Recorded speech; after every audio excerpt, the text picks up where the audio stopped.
আমি ঢাকা থেকে আসছি এখানে এসে আমি অনেক ভালো অনেক অভিজ্ঞতা অর্জন করতে পারছি। এখানে সমুদ্র দেখে আমার অনেক ভালো লাগছে। আমার বাবা মা ভাই বোন আমি আমার পরিবার নিয়ে এখানে ঘুরতে এসেছি। আমার কাছে সব মিলিয়ে অনেক ভালো লাগছে। এখানে ঘুরতে এসে আমার খুবই সুন্দর লাগছে। এখানকার পরিবেশ পরিস্থিতি, এই পরন্ত বিকেলের খুব সূর্যের যে একটা সিনারি, এটা খুবই সুন্দর। এবং এখানে অনেক লোকজন দেখলাম আজকে। খুবই সুন্দর একটা পরিবেশ আছে, ঘুরতে আসলে ভালোই লাগলো। আমার বাড়ি হলো গিয়ে পটুয়াখালী জেলার বাবুল থানার অনেক দিন হুগলা গ্রামে। তো আমি ঢাকা থেকে আসছি, আমি ঢাকায় থাকি যাত্রাবাড়িতে। ওখানে আমার মোটামুটি ওখানে আমি ফ্যামিলি সহ থাকি, ব্যবসা বাণিজ্য ঢাকায়। তো এখানে যদি আমার আসা হয় নাই, আজকে এই প্রথম আসলাম। তো এখানে পরিবেশ সব কিছুই সুন্দর, থাকা খাওয়া, হোটেলে মানসম্মত খাবার পাওয়া যায়, হোটেলও ভালো অনেক। এবং এখানকার কোনো স্থানীয় লোকজনের ক্ষেত্রে কোনো সমস্যা হয় নাই।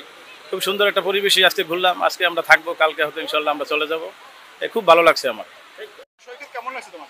আমার কাছে সৈকত অনেক ভালো লাগছে।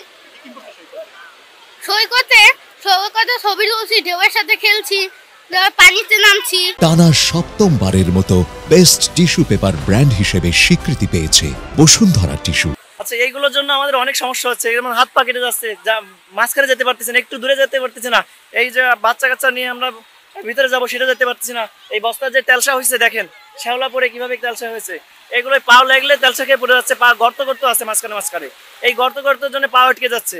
অনেকে অ্যাক্সিডেন্ট করতেছে। তো আমার নিজেরই ইনজুরি হয়েছে এবং শুনলাম নাকি একজন মারাও গেছে কিছুদিন আগে। আমরা চাই এগুলো সব উঠে হোক, আগের মতো স্বাভাবিক থাকুক। আগে যেভাবে ছিল যে সবাই আসে আনন্দ ফুর্তি করতে পারবে, কারো কোনো সমস্যা হবে না, আমরা এটা চাই।